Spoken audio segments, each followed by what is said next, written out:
Camila, alam kong wala akong karapatang humiling, pero sinusubukan ko. Patawarin mo ako. Patawad sa lahat. Patawad sa mga panahong pinili kong talikuran ka. Dear Amihan Stories presents Meeting My Ex-Girlfriend's Daughter. Written by Ate Samuha, 21. Hindi mo man lang ba ako hahayaan na magpaliwanag, Tiyo? Malungkot na tanong ni Camille sa kanyang nobyo na si Tio Saryago.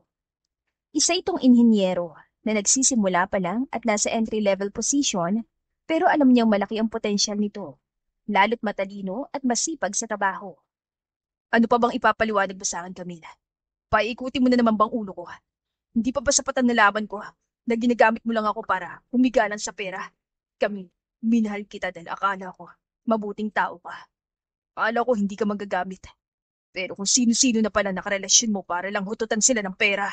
Mahabang sambit ang nobyo niya. Kasing lamig man ang yelong boses ito, ay naroon pa rin ang hinanakit sa kanya. Sumikip ang dibdib niya. Pinunasan pa niyan tumutulong luha sa kanyang pisngi. Nakaupo lang siya sa kama. Mag-iisang taon na sana silang magkasintahan. Ngunit nauwi lang sila sa ganun sitwasyon. 23 anyos na si Camille Trinidad. Walang matinong trabaho dahil elementary lang ang natapos niya sa pag-aaral. Ulila na siya sa mga magulang at lumaki sa bahay ampunan. Wala siyang ibang sandalan kundi ang sarili niya at ang matibay niyang paniniwalang dapat siyang mabuhay kahit gaano man kahirap. Pero sa paningin ng iba, isa lang siyang gold digger. Sa dami ng lalaki naging parte ng buhay niya, ang tsismis ay isa lang. Ginagamit niya raw ang ganda para makapanghut-hot ng pera. Para sa mga ito, babae lang siyang takaw sa yaman. Pero walang nakakaalam ng totoo na minsan, desperado lang talaga siyang mabuhay. Nang matutunan naman niyang magmahal, hindi pa iyon nagtagal na dahil nalaman nito ang nakaraan niya. At ngayon, pinagdududahan pa nito ang kanyang intensyon. Tama ka, Tiyo. Lahat ng nalaman mo ay totoo. Ginagamit ko lang kayo para mabigyan ako ng magandang buhay. Para hindi na ako maghirap pa. Matapang na sinalubong niya ang malamig na mga mata ng nobyo. Nag-aapoy din iyon sa galit. Kitang-kita niya kung paano kumuyom ang kamao ni Tio. Nag-iwas ito ng tingin pero halatang mabibigat ang bawat paghinga. Paano kita maiharap sa mga kapatid ko? Nagtrabaho pareho sina Ate Talisha at Ate Tala para mabigyan lang ako ng magandang kinabukasan. Nagsumikap sila. Hindi na nga nakapag-aral pang isa kong ate para lang sa akin. Tapos ikaw, hindi mo kayang tumayo sa sarili mong mga paa.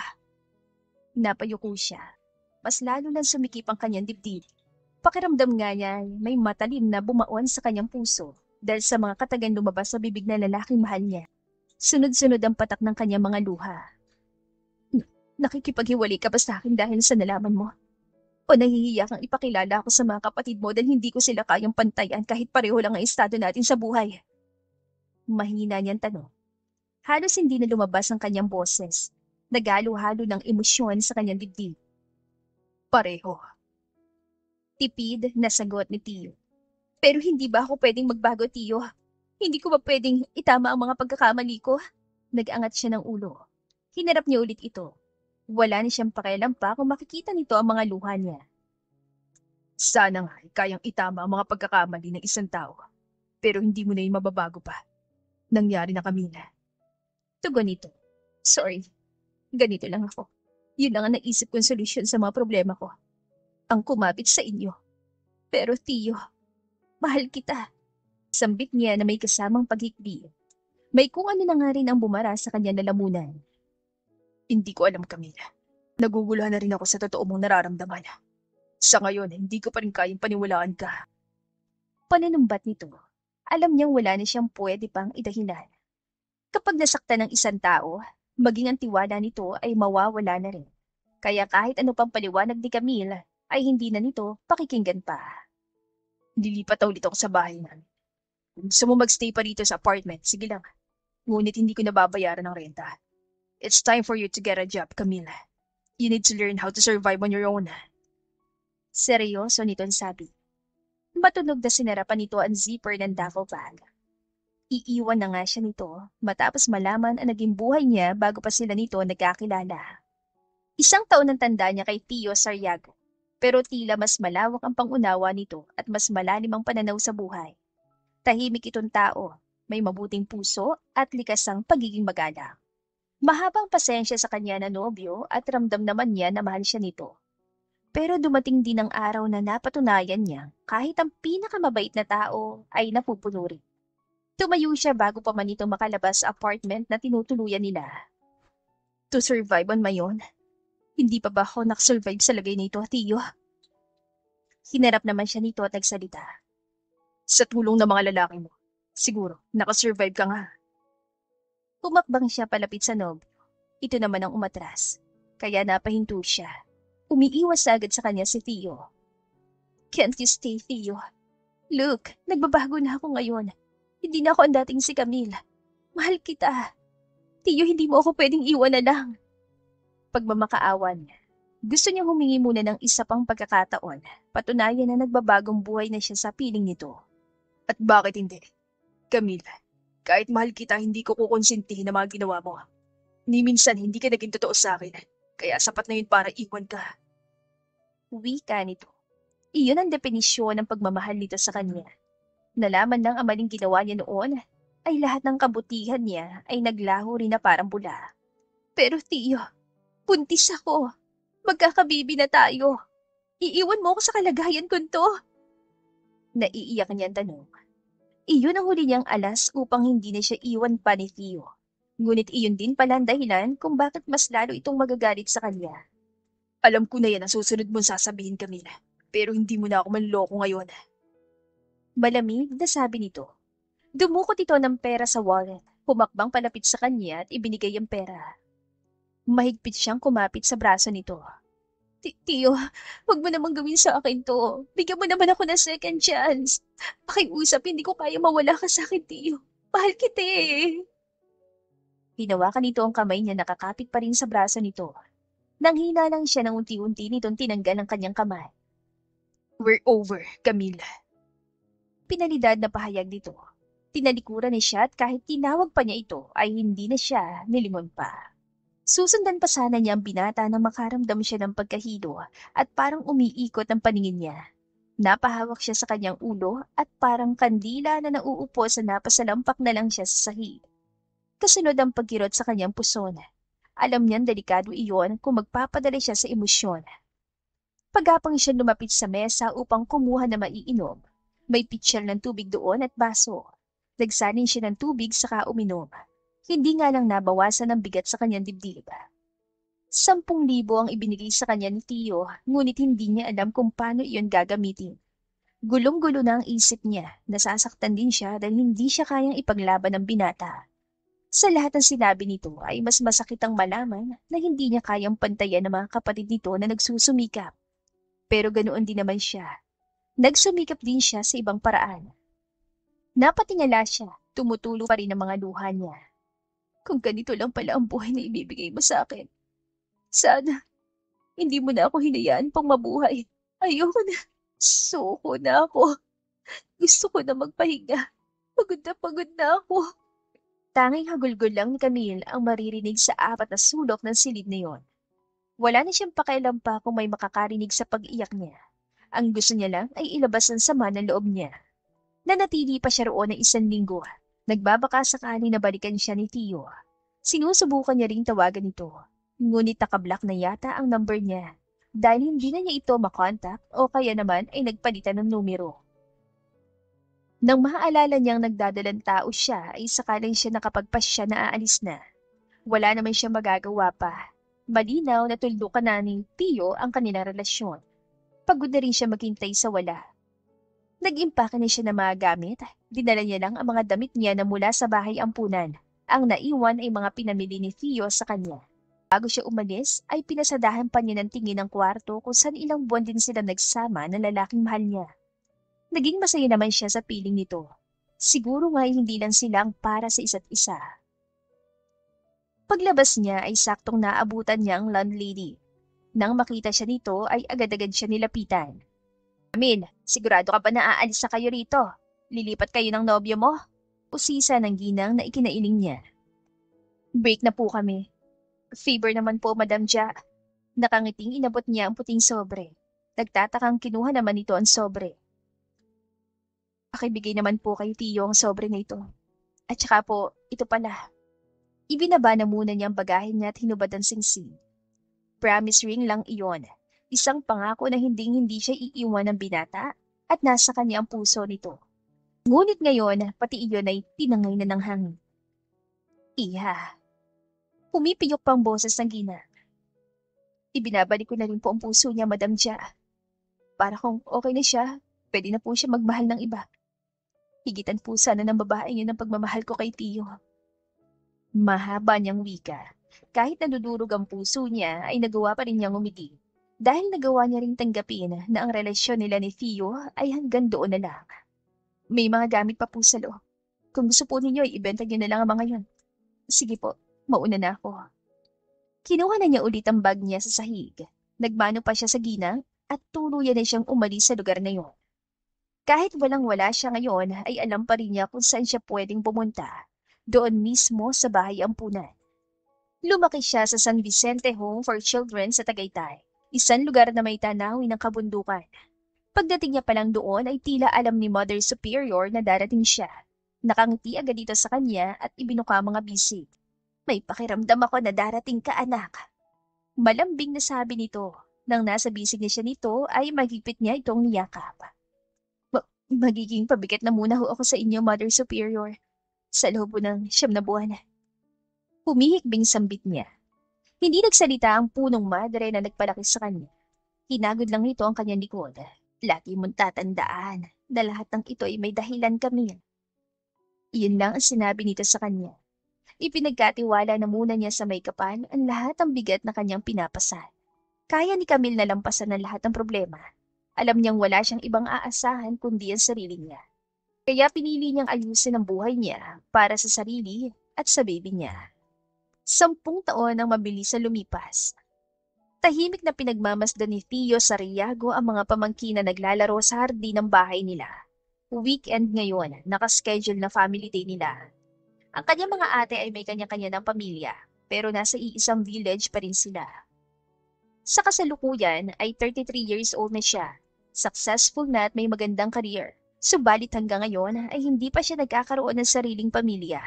Hindi dahil may trust issue na siya pagdating sa pakikipagrelasyon. Noong nabigo siya sa unang pag-ibig, ay sinubukan niya ulit makipag-date sa iba. 3 babae ang dumaan sa buhay niya. Ngunit sa 3 ex-girlfriend niya, ni isa ay walang tumagal. Alam niya kung bakit nauuwi palagi sa hiwalayan. Dahil hindi kayang palitan ng puso niya ang babaeng una niyang minahal. Tio! Napalingon siya sa pinanggalingan ng boses. Ang ate Talisha niya yon. Umupo ito sa kanyang tabi. Ate, tawag niya rito. Alam kong paulit-ulit na ako, bunso. Pero wala ka na ba talagang balak na magpakasal? 33 years old ka na, Tio. Tingnan mo mga pamangkin mo, dumadami na sila at lumalaki na. Napag-iwanan ka na namin. Mahabang sambit ito. Nagkibit-balikat lang siya. Wala pa sa plano ko, ate. Gusto ko muna magbuhay binata. Uwi ka niya. Inakbayan siya nito. Makipag-blind date ka ulit, Tio. Hanapan kita ng kadate. Yung nirereto sa'yo ng Kuya Kenji at Kuya Cairo mo, parang mga ewan lahat. Magaganda naman sila't mayaman, pero bakit walang tumatagal sa kanila? Nagtatakang tanong pa ng kanyang ate. Mahirap hanapin ang totoong pag-ibig, Ate Talisha. Sambit niya sabay tingin sa maliwanis na kalangitan. Naramdaman niyang natigilan ng kanyang kapatid. Sang-ayon ako riyan, Tio. Malalaman mo kung totoong pag-ibig yon kung hindi mo kayang kalimutan ng isang tao. Kahit gaano ka pa niya nasaktan nun. Base sa mga sinabi mo, mukhang natamaan ka na ng palaso ni Cupido. Kaya nang mukhang nahuli na kami ng ate Tala mo. Hindi na namin siya nakilala. Wika pa ng kanyang ate at sunod niyang narinig ay ang boses ng isa pa niyang nakatatandang kapatid. Ako ate, nakita ko yung umiyak niyang si Tio. Singit ito, umupo rin sa kabila. Ha? Kailan naman yun? Baling ng ate Talisha niya sa ate Tala niya. 10 years ago, ate. May hawak yan siya na puting sobre at saka singsing. Mukhang tinagyan siyang pakasalan ng ex niya. Siniko pa siya ng ate Tala niya. Wow! Na-reject ka pala, bunso. Ay di bale, makakahanap ka naman na mas deserving na mamahalin mo. Pag-aalo pa sa kanya ni ate Talisha. Ngunit natigilan din ito. 10 years ago? Mukhang hindi pa ka nakakapag-move on ng kapatid natin, Tala. Napangiti siya na mapait. Akala niya ay kaya niyang mabuhay na wala sa piling niya si Camila. Subalit nagkamali siya. Magbibigay lang pala iyon ng lungkot sa kanya. Hindi ako na-reject. Tinula ko siya palayo. Ako rin ang nakipaghiwalay sa kanya. Kahit makaawa siya nun sa akin, hindi ko siya pinakinggan. Ako nang iwan. Parang ako pa rin ang naiwanan. Malungkot na sabi ni Tio. Ramdam niyang pag-init ang sulok ng kanyang mga mata. Ang sabi pa niya nun sa akin ay buntis siya. Siguro kung totoo man yun, baka hindi nalala yung edad ng anak niya, kina Nathaniel, Aria, at George. Tuluyan ng hindi nakaimik ang mga kapatid niya. Nagulat sa kanyang sinabi. Si Ate Tala ang una nagsalita. Bakit hindi mo sila hinanap, Tio? I did. Tinulungan ako nila Kuya Cairo, ate. Sabi nga ni Kuya Kenji, ang ayaw magpahanap ay hindi talaga mahahanap. Tingnan mo, 10 taon na nakaraan. Baka nga may asawa na yun, may sarili ng pamilya. Iyan nga ang pagmamahal. Makakaramdam ka ng sakit. Anang kanyang Ate Talisha at tinapik nito ang kanyang balikat. Ipinagpatuloy niya lang ang pagkukwento sa mga kapatid niya. Sa kabilang banda naman ay ipinark ni Camille ang motor niya sa parking lot. Nasa harapan niya sila ngayon ng paaralang papasukan ng kanyang anak na si Cassandra Elise. 9 gulang na ito ngunit grade 3 pa lang dahil hindi niya agad pinag-aral noon. Kinailangan niya kasi itong iwan sa bahay ampunan para lang makapagtrabaho siya. Kasalukuyan nagtatrabaho ngayon si Camille sa isang fast food restaurant bilang delivery woman. Iyon ang kinuha niyang trabaho dahil mas malaki ang sahod doon kumpara sa pagiging waitress. Isa pa, nagkaroon pa siya ng tip at nagagawa niyang hiramin ang motor. Pwede niyang ihatid sundo ang kanyang unika iha. Mama, ang laki po ng school. Sure ka po na kaya mo akong pag-aralin dyan? Mamaya niyan, wala ka na pong pera. Kunutan noon sambit ni Cassandra pagkababa nito mula sa motor. Hawak-hawak pa nito ang bag strap habang suot ang pink helmet ito. Kakayanin. Malay mo, sa junior high school ay magkaroon ka ng scholarship. Problema na lang ni Mama ang baon mo. Kayahin ang tuition mo. Nakangiti niya sabi na ikinatawa rin ito. At kapag nakapagtapos na ako sa pag-aaral, Mama, hayahay na rin po ang buhay natin pareho. Anito na ang lapad-lapad ng ngiti sa labi. Bumaba na rin siya mula sa motor. Tinanggal niya ang helmet nito at saka inayos ang buhok. Ihatid na muna kita, anak. Pinubad niya rin ang suot niyang proteksyon sa ulo. Hinawakan niya sa kamay ang anak upang ihatid ito. Si Cassandra Elise na ngayon ang matindi niyang sandalan. Ang kanyang sariling anak ang naging inspirasyon niya upang magpatuloy siya sa buhay. Mahirap man na magpalaki ng bata ay kinaya naman niya kasi mahal na mahal niya ito. Nangarap siya noon na magkaroon ng isang pamilyang matatawag niyang kanya. Natupad iyon ang ipanganak niya si Cassandra. Ang principal mismo na kausap ni Camille. Natuwa ito na makitang matataas sa grado ng kanyang anak. Bago nga siya umalis doon ay pinanood na muna niyang anak na magpakilala sa bago nitong mga kaklase. Hello po! Ako po si Cassandra Elise Trinidad, 9 years old. Sana maging kaibigan ko po kayong lahat. Nakangiting pakilala nito sa sarili. Sa kanya naman na ng anak ang pagiging friendly. Hindi ito mahiyain. Madali lang nitong pakisamahan ng mga batang kaedad o mas matanda pa rito. Aalisasanay siya nang mapatras siya dahil may batang lalaki sa harapan niya. Hi, kiddo! Bati niya rito. Kumiling ang ulo nito. Nagtataka siyang tinignan. You know what po? You look familiar. Wika nito. Ang cute ito magsalita ng Ingles. Talaga? Siguro common na mukha ko, kaya huwag ka na magtaka. Usal niya. Nagpaalam niya siya rito, ngunit tinanong pa nito ang pangalan niya. Ako si Camille. Ikaw ba, kiddo? Nathaniel S. Takahashi po. Yung bata po ba sa loob? Anak niyo ba siya? Kasi po, pareho kayo maganda. Natawa si Camille sa tinura ng bata. Bata pa ito ngunit marunong ng mambola. Kaibiganin mong anak ko ha, mabait yan at malambing. Pagbibida niya, napatingin siya sa relong pambisi. Siya kiddo, aalis na ako ha. Kinawayan pa niya ito bago siya tumalikod. Kailangan na niyang pumasok sa trabaho. Malapad naman ang ngiti ng batang si Cassandra Elise. Nakaupo siya at katabi niya ang isang cute na kaklase. Tapos na ang klase nila sa umaga. Break time na nila ngayon. Hello! May lambing na bati niya rito. Naka-headband ito, natural na namumula magkabilang pisngi. Hi! Bati rin ito pabalik sa kanya. Ako pala si Cassandra Elise Trinidad. Ikaw ba? Friendly niyang tanong. I'm Aria S. Fuentabella. Nice to meet you, Cassandra Elise. Ay, ang haba naman ang pangalan mo. Nakanguso nitong pahayag. Mahina siya natawa. Cassandra na lang. Aria, tara na. Kain na tayo sa labas. Anyaya ng isang bata na lumapit sa kanila. Tumayo na rin si Aria. Isinukbit ang pink na backpack at maging ang pinaglalagyan nito ng baon. Sama ka sa amin, Cassandra. Kain tayo sa labas. May baon ka ba? Nakangiting tanong ni Aria sa kanya. Oo, may baon ako. Pwede akong sumama sa inyo? Tanong niya, tumango ang isang bata. Of course! The more the merrier. I'm Nathaniel S. Takahashi pala. And this is George Arventabella. We're cousins. Pakilala ni Nathaniel sabay turo sa isa pang bata na nag-aayos pa lang ng mga gamit. Namit ko na kanina ang mami mo. Ang ganda niya. Napatango-tango si Cassandra. Siyempre, mama ko yun eh. Masaya siya na magkakaroon na agad siya ng maraming kaibigan. Hindi sila magpinsan, Cassandra. Ako lang ang cousin nila. Ang mami ni Kuya Nathaniel at mami ko ay magkapatid. Tapos ang daddy naman ni Kuya George at daddy ko ay magkapatid din. Paliwanag ni Aria, mas naintindihan na ngayon si Cassandra. Tumayo siya taglahad ng kamay. Simula ngayon, friends na tayo ah. Sure! Chorus ng tatlong bata. Bili kayo ng munchkin ko ha, nagtitinda pala ako nito oh. Inilabas si Cassandra ang hindi kalaki na garapon na naglalaman ng munchkins na ginagawa ng kanyang ina. Wow! Magkano isa? Ani George na bumunot ng pera sa bulsa ng uniform nito. 5 lang! Nakangiti niyang tugon. Simula noon ay napalapit na lalo si Cassandra sa mga bago niyang kaklase. Isang araw ay nagpaalam siya sa kanyang mama. Nagkaroon sila ng group study at gusto ng tatlong bata na mag-aral sila sa bahay ng isa sa kanila. Saan yan, anak? Malambing na tanong ng mama Camille niya. Abala ito sa paggawa ng munchkins. Doon na siya kumukuha ng baon niya dahil pagkain lang din ang ipinapabaon sa kanya ng ina.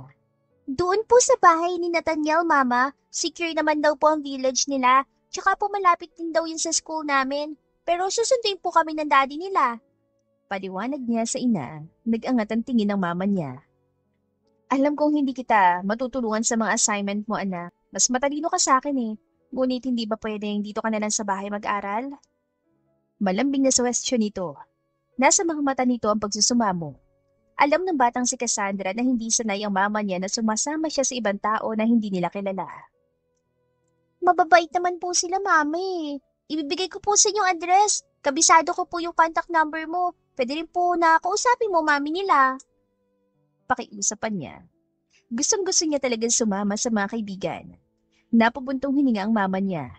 Ay, sige. Ako na lang ang susundo sa'yo pagkatapos, okay? Paalala nito sa kanya na ikinatuwa niya. Thank you, Mama! Mahigpit niya niyakap ang ina mula sa likod. Basta anak, behave ka lang doon ha. Huwag mong pakialaman doon ang mga gamit nila. Aral lang dapat ha. Muli pa nitong paalala. Bumalik lang siya sa pisngi ng kanyang mama. Marahan itong hinila ang kanyang kamay upang magkaharap sila. I love you, Mama! Malambing na sambit ni Cassandra. Love rin ni Mama ikaw ha, anak ko? Wika nito sabay halik sa kanya noo. Sa sumunod na araw ay natuloy nga ang pagsama niya sa mga kaibigan niya. Samantala, 4:00 ng hapon, kauwi lang ni Tio mula sa kanyang trabaho. Sinadya niyang umuwi na maaga para makapagpahinga. Napatingala siya sa kalangitan pagbaba niya mula sa sasakyan. Mabuti na lang, naisipan ko umuwi na mas maaga. Naiiling na sambit niya.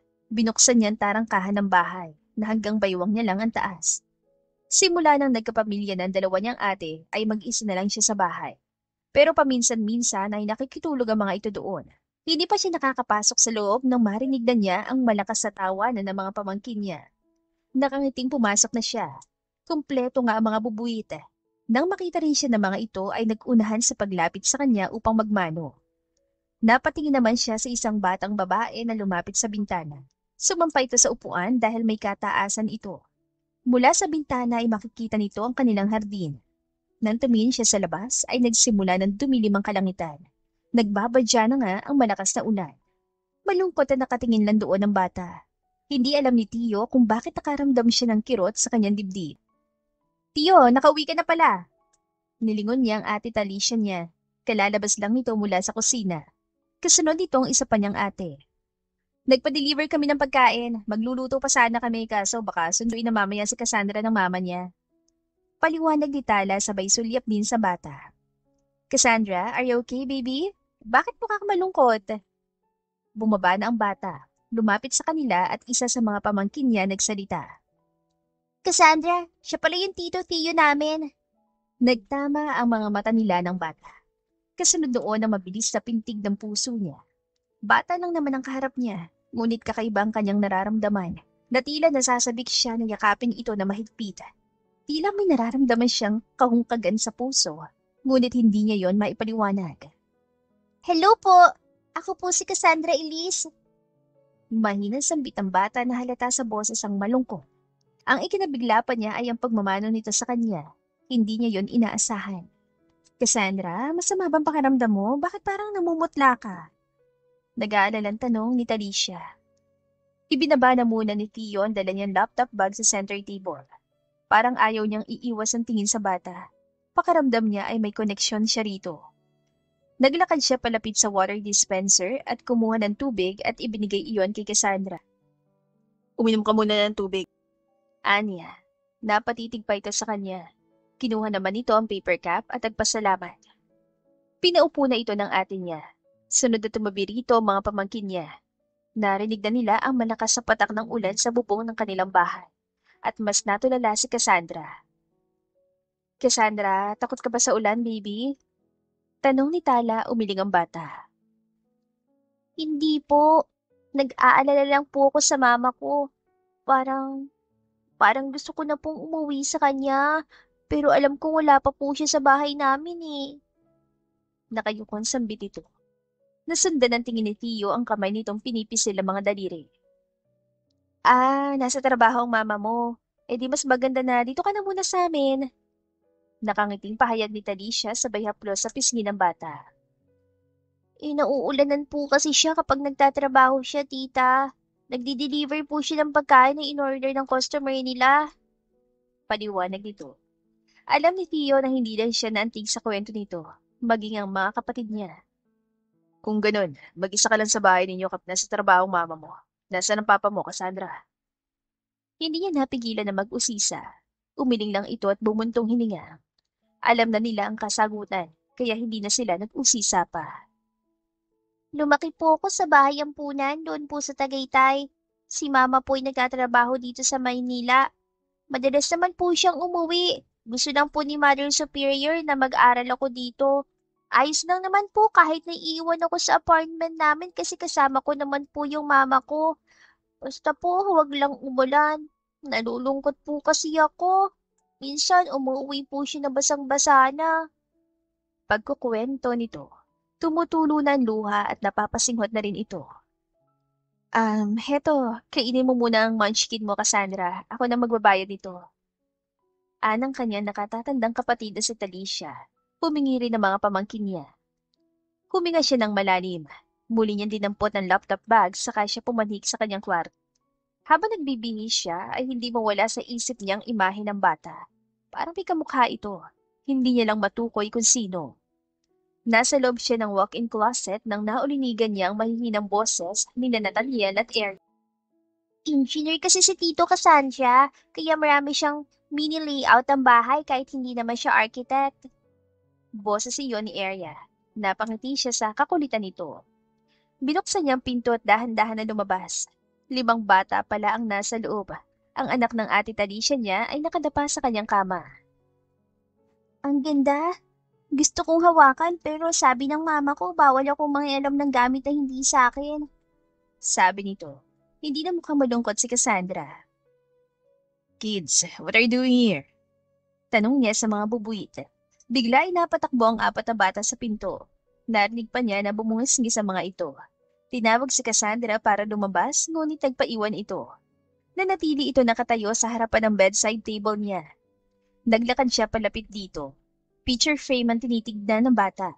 May kislap sa mga mata nito. Kinuha niya ang litrato nila ni Camille. Parang gustong hawakan iyon ni Cassandra, ngunit naaalala niya sinabi nito kanina. Pwede ko pong hawakan? Tumango si Theo. Sure, tugon niya. Hinaplos ito ni Trato ng dati niyang kasintahan. Lagi niyang pinagmamasdan iyon sa umaga bago siya bumangon. Maganda siya, di ba?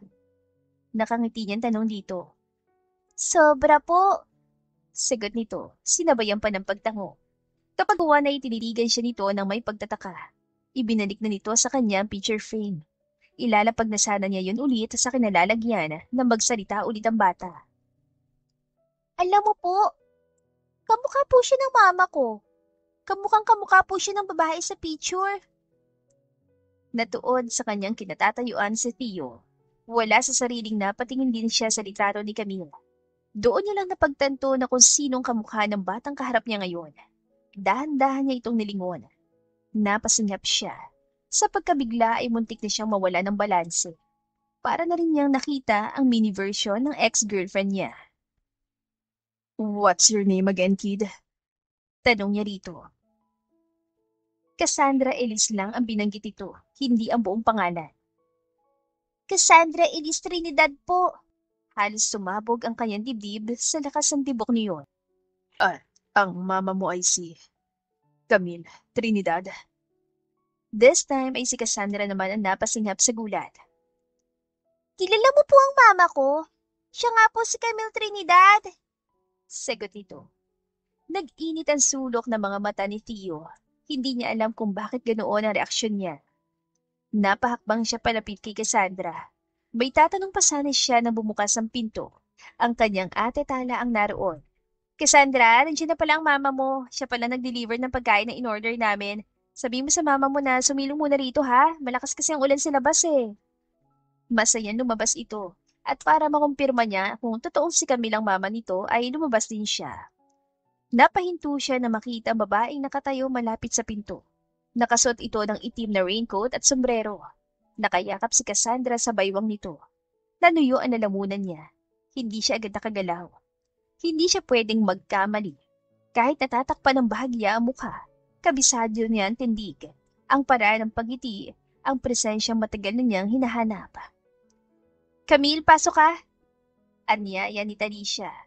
Hahakbang pasa ng babae nang mapatingin ito sa gawin niya. Kitang-kita niya kung paano humigpit ang yakap nito sa anak. Naging malikot na rin ang mga mata nito. Hanggang sa napatingin kina Tala at Talisha na magkatabing nakatayo. Uuwi na po pala kami. Biglang paalam nito. Ha? Dito na po na kayo. Titila na naman mamaya ang ulan, madulas ang kalsada lalo na't nangamotor pa kayo. Delikadong magmaneho, Camille. Mababa ka sa rin sa tinig ng kanyang kapatid ang pag-aalala. Salamat pero baka abutin pa kami ng gabi sa daan eh. Tanggi ni Camille. Alam ni Tio kung bakit ganoon na lang kung makatanggi ang babae. Baka nga hindi lang sa kanya, kundi sa sinabi niya dati na ikinakahiya niya itong iharap sa mga ate niya.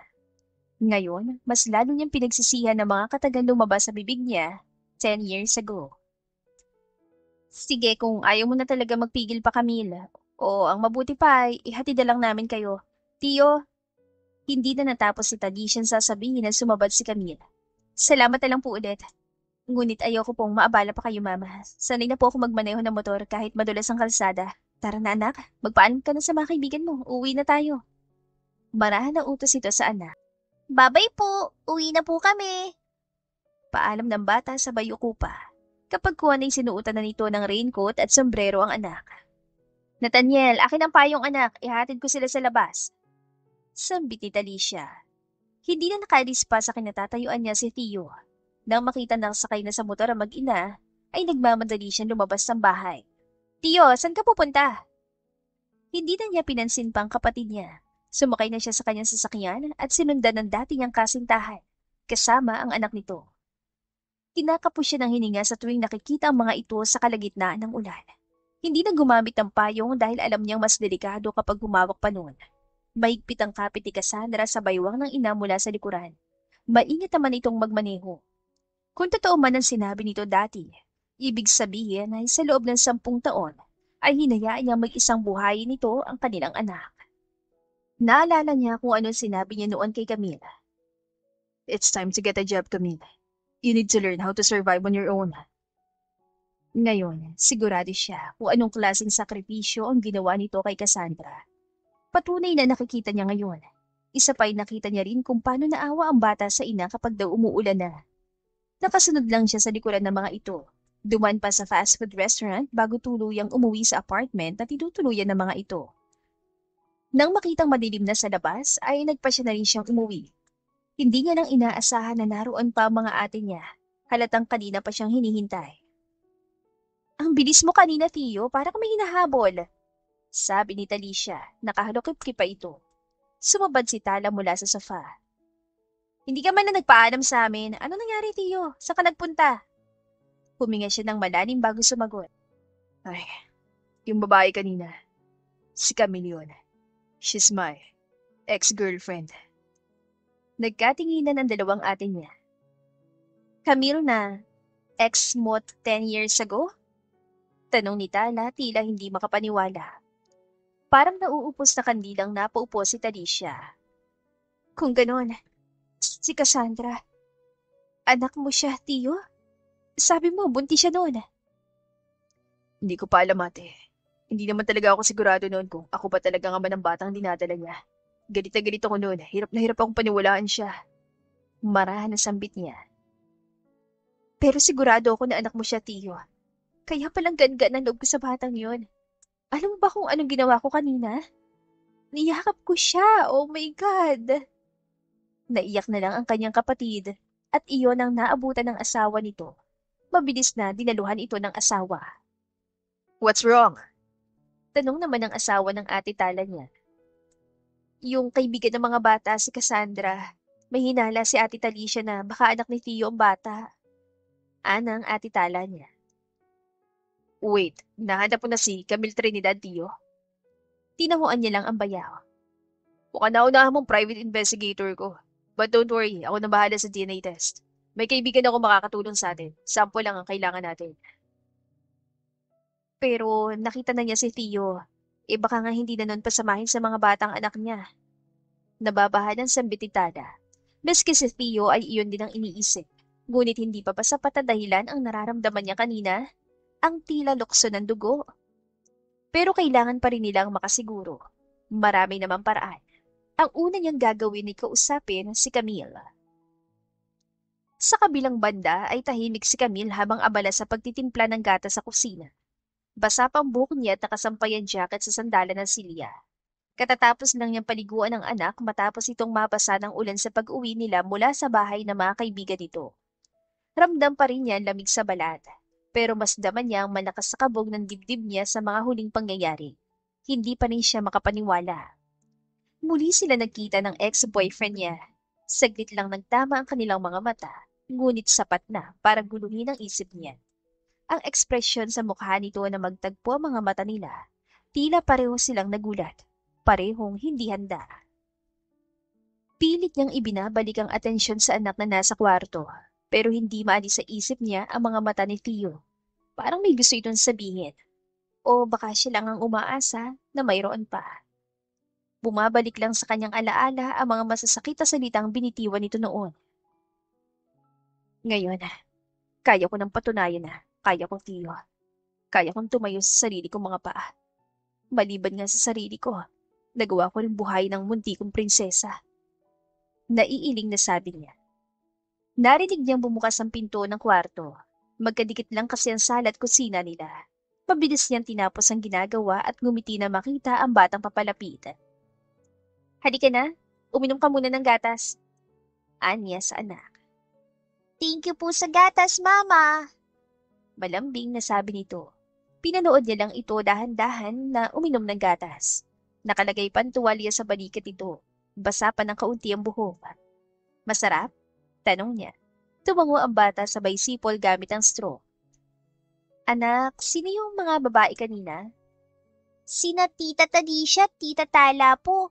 Ang gaganda po nila, no, Mama? At yung lalaki po, tito po siya ng mga kaibigan ko. Pero Mama, may nakita po ako. Yung babae pong kasama ng tito sa picture, kamukhang kamukha mo. Dahan-dahan siya lumingon pabalik sa anak. Nanginginig ng bahagya ang kanyang kamay na may hawak na tasa. Walang salitang lumabas sa bibig niya. Ni isang tanong o pagtanggi. Ang sagot lang niya ay katahimikan. Kumakabog ang dibdib niya sa narinig. Bakit nga ba may litrato pa siya doon kay Tio? Anak, pwede bang huwag ka na ulit pumunta sa bahay nila? Hindi naman kita pinipigilan na makipagkaibigan sa kanila. Pero ayoko lang na nasa ibang bahay ka. Ngayon lang ulit tayo nagsama. Malambing na sabi niya. Kinakausap niya ito sa paraan na hindi nito mararamdaman na ayaw niya nga talaga makipaglapit pa sa pamilya ng ama nito. Pero mababait po sila, Mama. Inaasikaso po nila ako roon, tapos gustong-gusto kong kakwentuhan ng mga kaibigan ko. Magaan po ang loob ko sa kanila. Hindi niya masisisi ang kanyang anak. Ang inakala nitong mga kaibigan ay pamilya pala ng tunay na ama nito. Matagal na niyang inilayo ang sarili sa nakaraan. Akala niya ay sapat ng panahon at distansya para tuluyang maputol ang koneksyon. Pero heto't unti-unting humahabol muli ang mga alaala. Cassandra, gusto mo bang malaman ang isa sa mga sikreto ko na hindi ko masabi-sabi sa'yo? Pukaw niya sa atensyon nito. Napaayos ng upo si Cassandra. Marahan pang tumango. Tumayo siya at nagtungo sa kwarto. Kinuha niya mula sa drawer ang isang lumang diary. Lumabas din siya pagkatapos. Naroon pa rin si Cassandra, naghihintay sa kanya. Heto anak. Inabot niya rito ang diary. Ano po ito, Mama? Nagtatakang tanong nito. Cassandra anak, hindi lahat ng nararamdaman ay kailangan sabihin. May mga emosyong mas madaling isulat kaysa ipaliwanag. At kung sino man ang makabasa, sila nang bahalang humusga.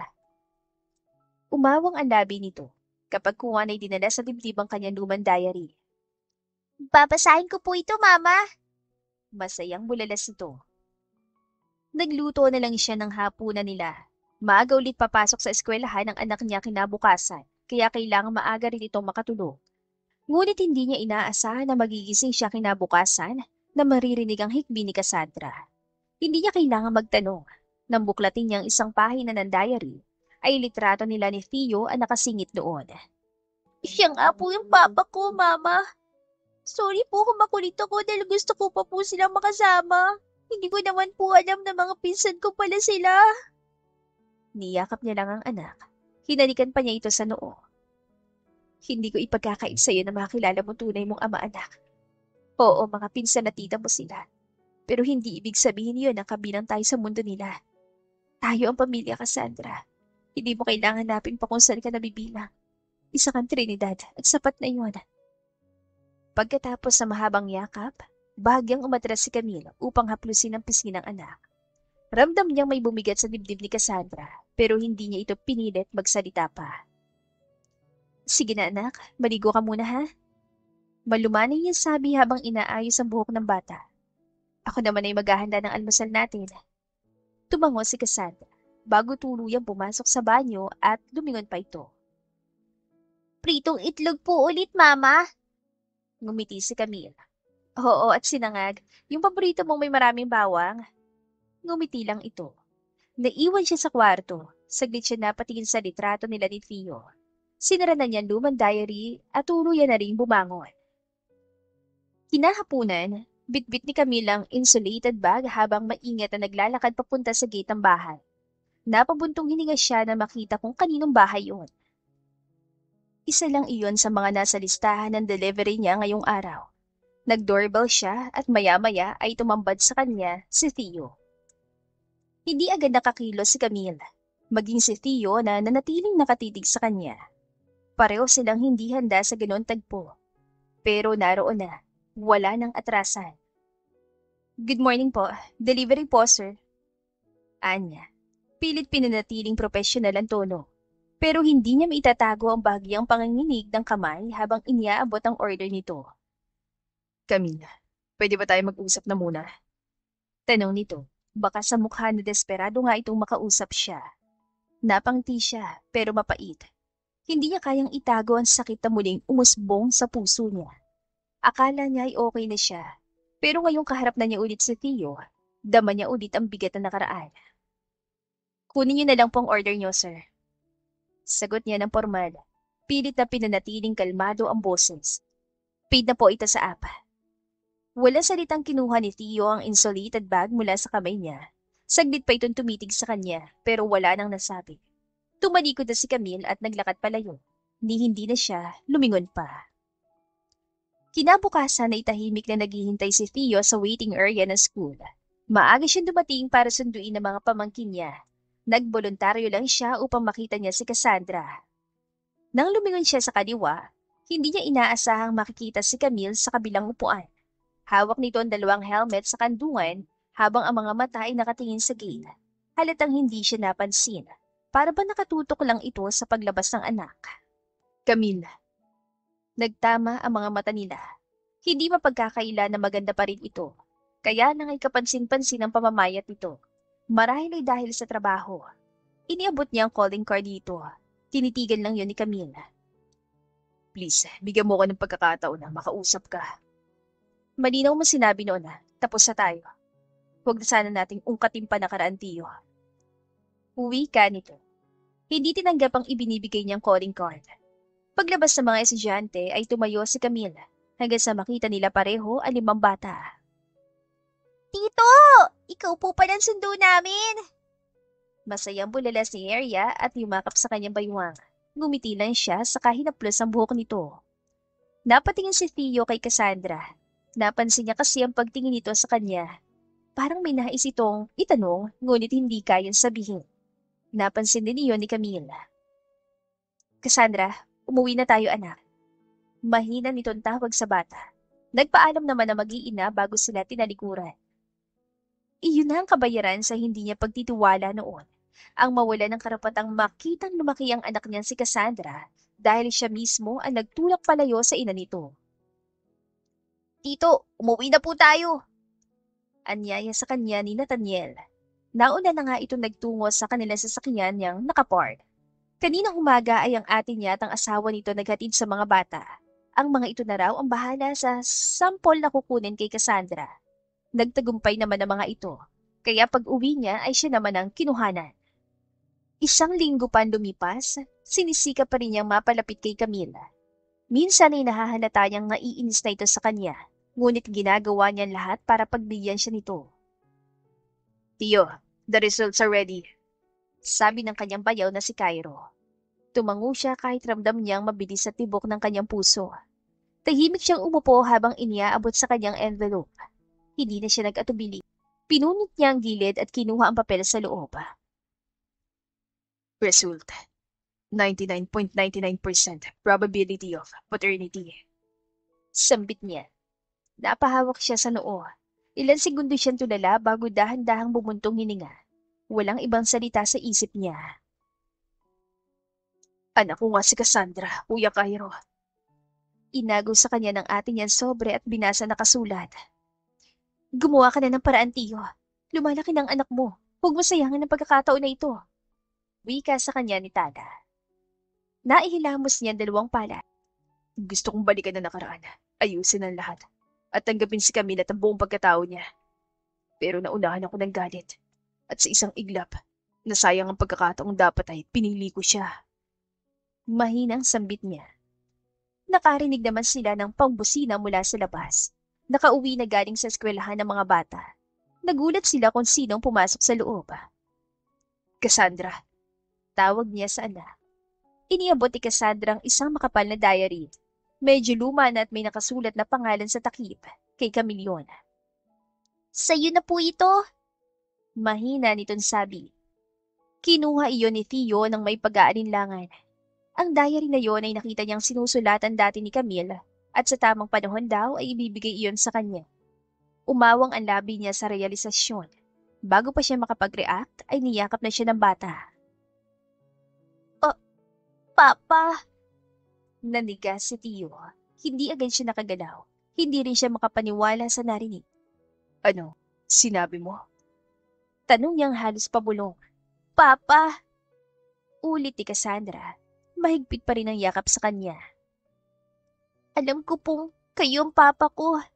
Nalaman ko po yun dahil sa diary ni Mama. Ibinigay niya po yan sa akin. Pero alam kong para sa iyo po talaga yan.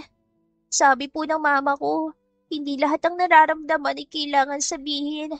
May mga emosyong mas madaling isulat kaysa ipaliwanag.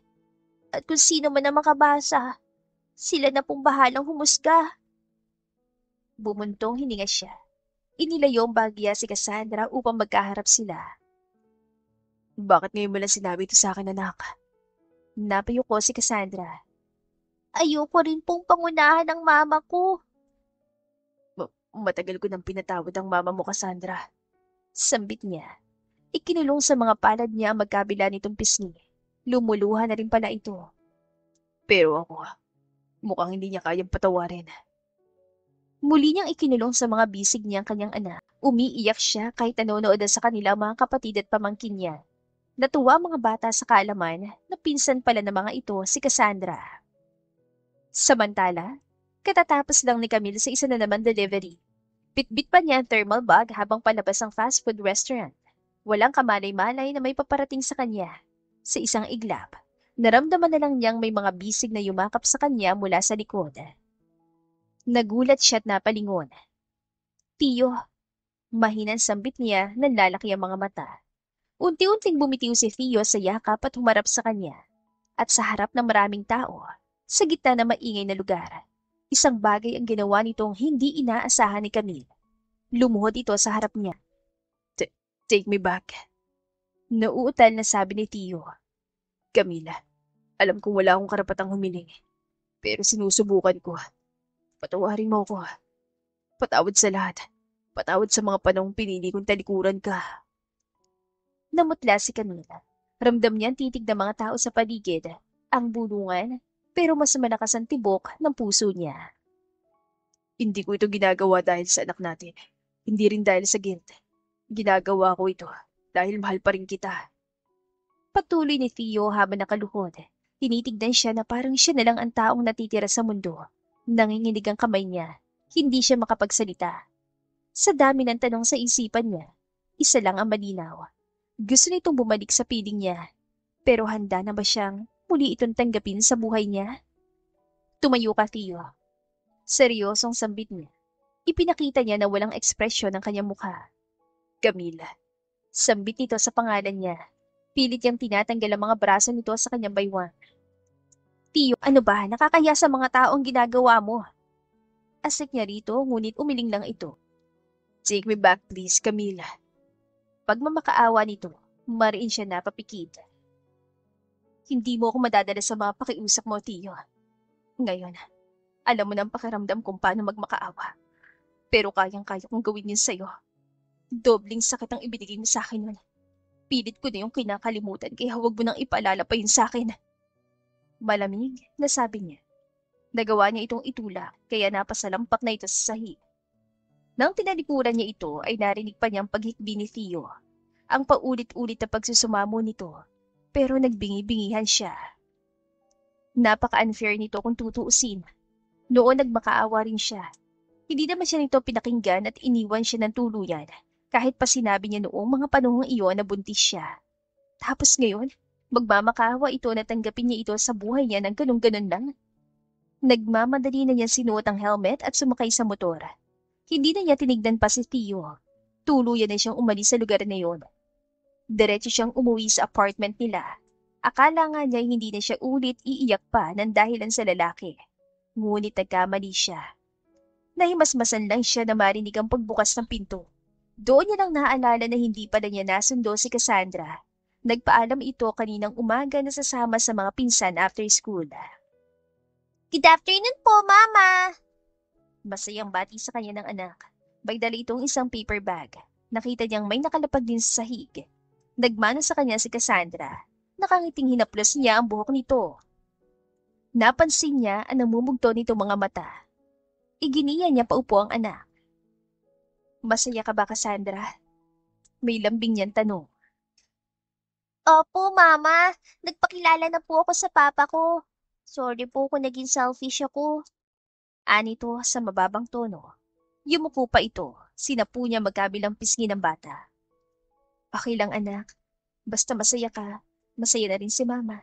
At saka hindi ka naging selfish. Naging mabuti kang anak. Ang mahalaga ngayon sa akin ay tanggap ka ng pamilya ng papa mo.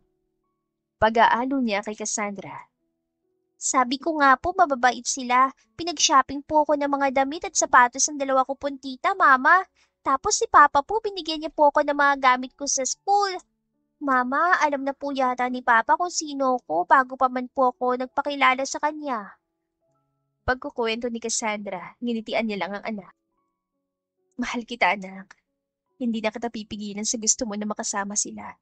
Sa tingin ko naman, deserve mong mapabilang sa pamilya nila. Hinigpitan pa lalo ni Camille ang pagyakap sa kanyang bubuwit. Ayaw niya maging selfish. Kung gusto nitong makasamang pamilya ng papa nito ay sige, pagbibigyan niya at susuportahan ito. Ang importante sa kanya ay masaya si Cassandra. Kaya isang umaga ay hindi na siya nagulat pa nang dumating si Theo. Paalis na sana sila ni Cassandra para ihatid ito sa eskwelahan. Papa, good morning po! Masayang bati nito sa ama. Katulad ng nakagawian ay nagmano si Cassandra sa papa nito. Nakita ni Camille kung paano yakapin ni Theo ang kanilang anak. Sinungaling siya kung sasabihin niyang hindi siya na-touch sa tagpong iyon na mag-ama. Here's your snack and lunch, Cassandra. Sabi nito sa bata. Sinabi kanina ng bubuit na huwag na raw siyang magluto para sa lunch nito mamaya. Nag-request daw kasi ang papa nito na ito nang bahala sa baon. Thank you po, Papa! Ito pong unang beses na matitikman ko luto mo. Sambit ni Cassandra. Hindi nakatakas sa paningin ni Camille ang paglamlam ng mga mata ng lalaki. Camille. Tawag nito sa kanya. May dalang kirot sa kanyang dibdib ang pagtawag nito. Nang humakbang ito palapit sa kanya, ay kusa siyang napaatras. Natigilan nito sa ginawa niya. Sinabi na sa akin ni Cassandra.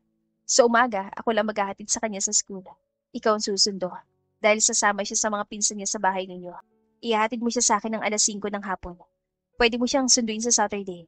Dahil may trabaho ko sa araw na yon. Sa akin naman siya sa Sunday.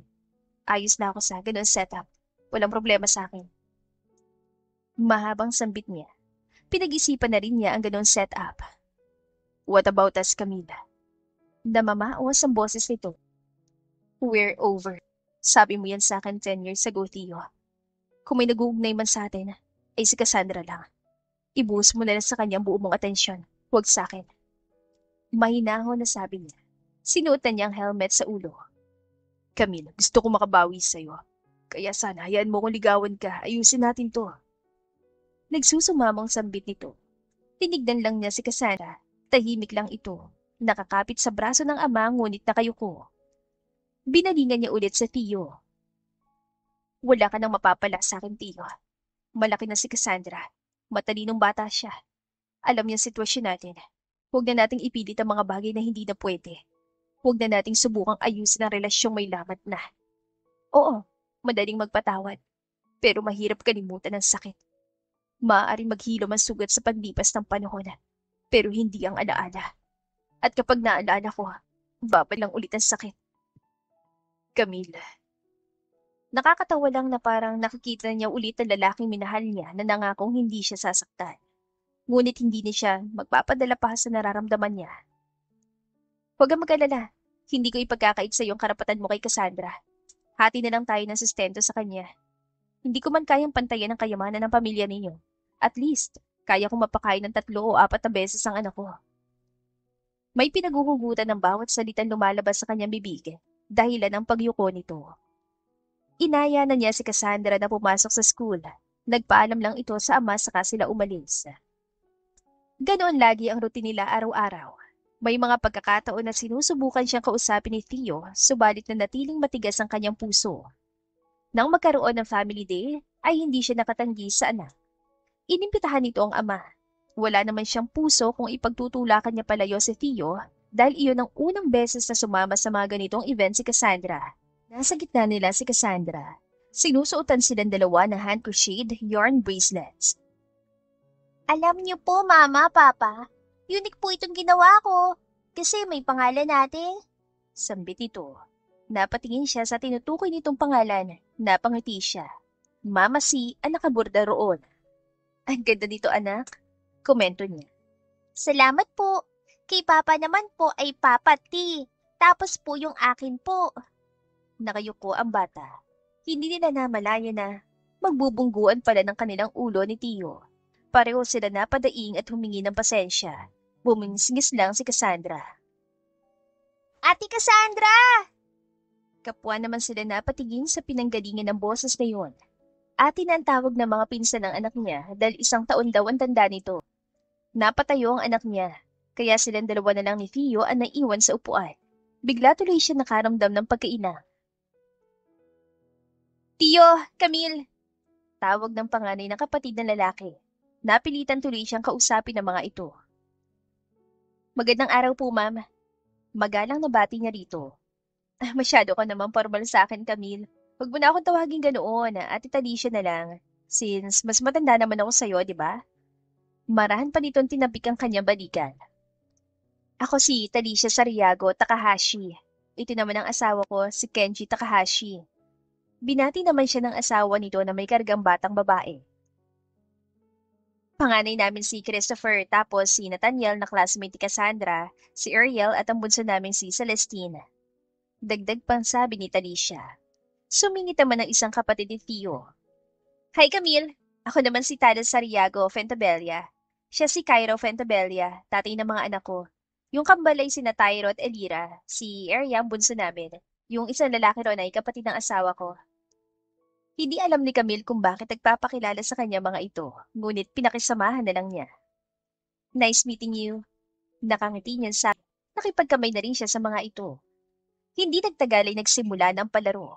Sinantabi na muna niya ang issue nila ni Theo. Nag-focus na muna sila sa palaro na kasama si Cassandra. Pagod na pagod siya na umupo sa bleacher pagkatapos. Camille, gusto mo ng juice? Inabutan siya ni Talisha na maiinom. Tinanggap niya yon at nagpasalamat. Umupo rin ito sa tabi niya. Alam kong hindi kayo okay ng kapatid ko. Pero, kumusta ka ba nung nakita mo ulit siya? Natigilan siya sa tanong nito.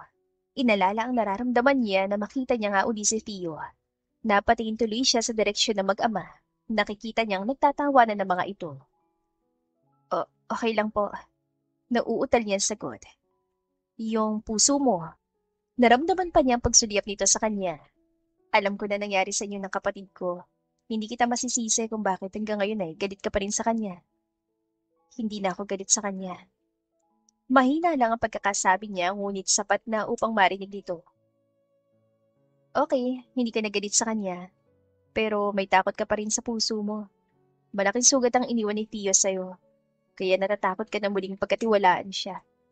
Natatakot kang baka masaktan ka lang ulit kapag hinayaan mo, makapasok siya muli sa buhay mo. Pero parte na ng pag-ibig ang sumugala. 2 bagay ang alam kong definisyon ng pag-ibig. Una, pagtanggap. Tatanggapin mo kung sino siya, ano man ang estado niya sa buhay, o kahit ano pang pagkatao niya. Pangalawa, pagpapatawad. Kung may mga kasalanan man siya nagawa noon, matuto kang patawarin siya. Kung tutuusin, maraming kahulugan. Subalit ang 2 yun ang maipapayo ko sa'yo. Mahabang pahayag nito at hinawakan pa nito ang kamay niya. Napatitig si Camille kay Talisha. Nagsusumamo rin ang mga mata nito at muli ito nagsalita. Alam mo ba, nagkaroon pa siya ng 3 girlfriend pagkatapos niya maghiwalay. Mayaman, sopistikada, maganda at maganda rin ang career. Ngunit sa 3 babaeng yun, walang tumagal sa kapatid ko. Sa loob ng 10 taon, alam kong hindi siya masaya. Sinasabi ko to hindi dahil gusto kong bigyan mo ng isa pang pagkakataon si Theo. Gusto ko lang malaman mo na kahit mahabang panahon ang lumipas, isang babae pa rin tumitibok ang puso niya. Hinanap pa rin niya Camila. Nagpatulong pa siya sa kuya Cairo niya. Napaisip din si Camille kung anong tunay niyang nararamdaman para sa dating nobyo. Oo, una galit ang nararamdaman niya, ngunit ngayon ay parang unti-unting naghihilom ang sugat niyang puso. Mahal ka ng kapatid ko, Camila. At alam kong pareho kayo nagdurusa. Pareho lang kayo nagtitiis. Sana mahanap mo rin sa puso mo ang kapatawaran. Palayain mo bigat sa iyong dibdib. Hindi ka tuluyang magiging masaya kung mananatili ka sa masasakit na alaala. Dinala nito ang kanyang kamay sa dibdib.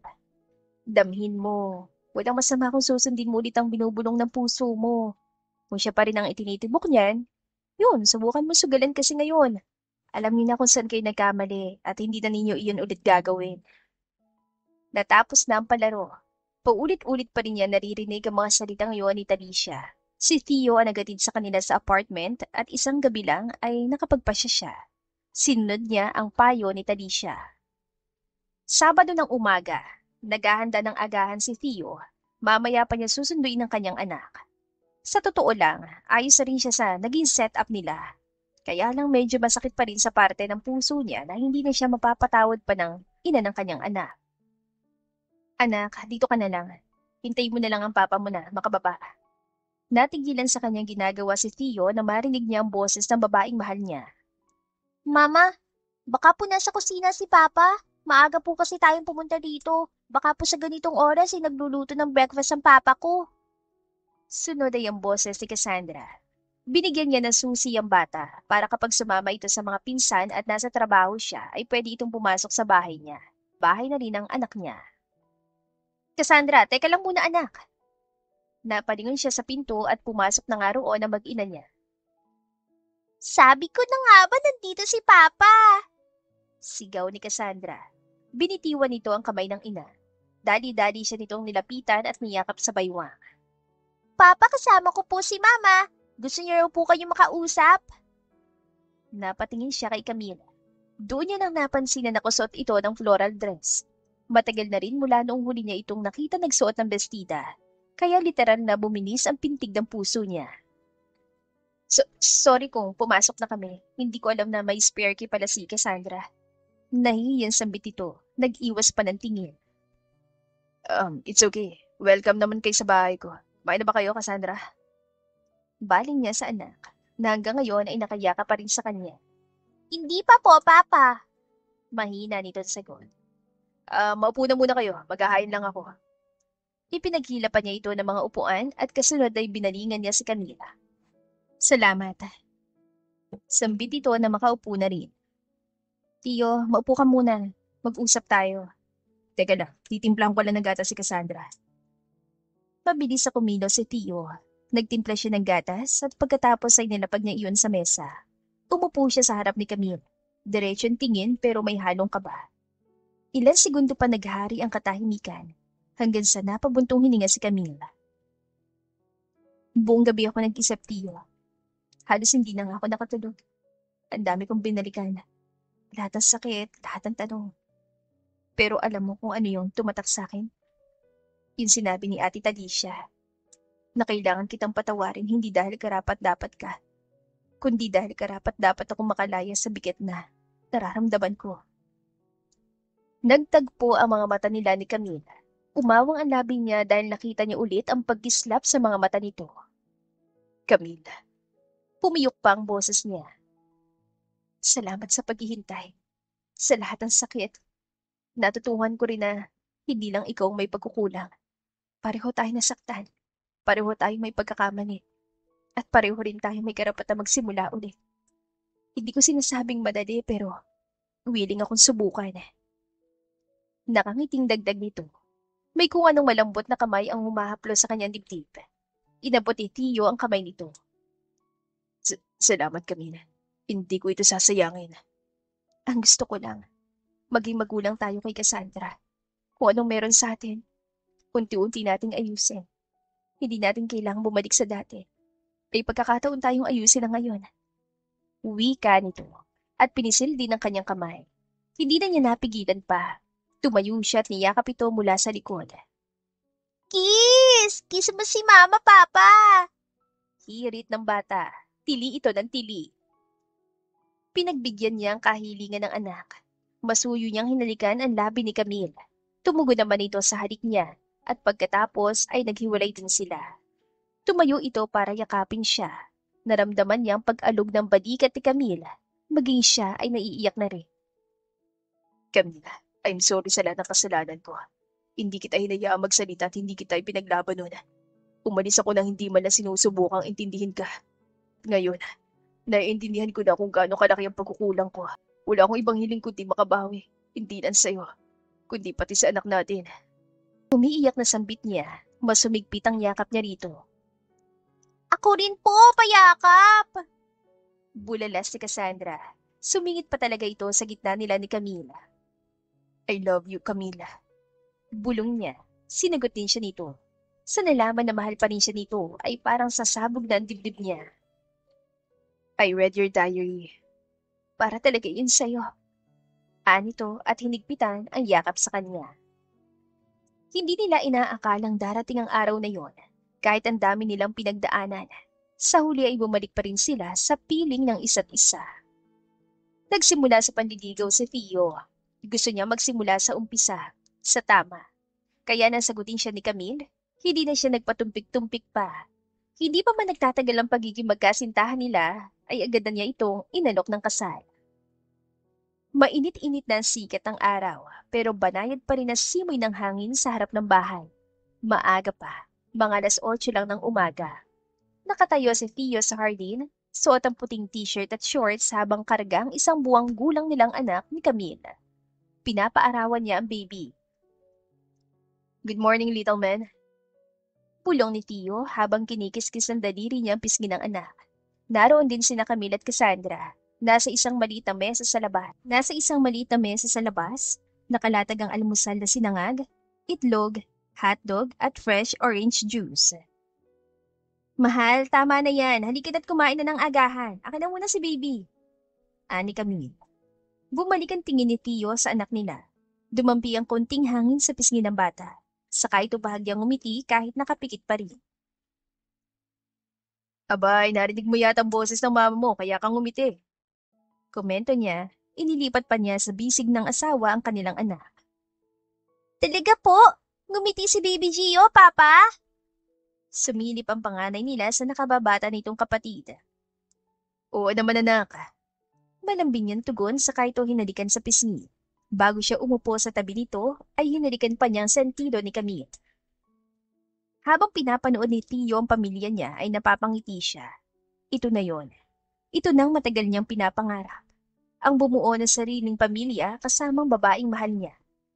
At sa pagdaan ng mga taon, dumaan naman sila sa panibagong mga pagsubok o yugto ng buhay. Nanatiling matatag ang pagmamahal nila sa isa't isa. Walang perpektong relasyon. Minsan, kahit mahal ninyo ang isa't isa, hindi pa rin maiiwasan na magkasakitan. Pero hindi ibig sabihin na kapag nasugatan ng puso, ay hindi na ito muling titibok. Sapagkat ang tunay na pagmamahal, natututong maghilom, magpatawad, at lumaban muli. The end. Kung nagustuhan ninyo ang aming istorya, ay huwag kalimutan na mag-like at subscribe.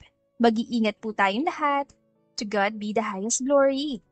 Hanggang sa muli. Paalam!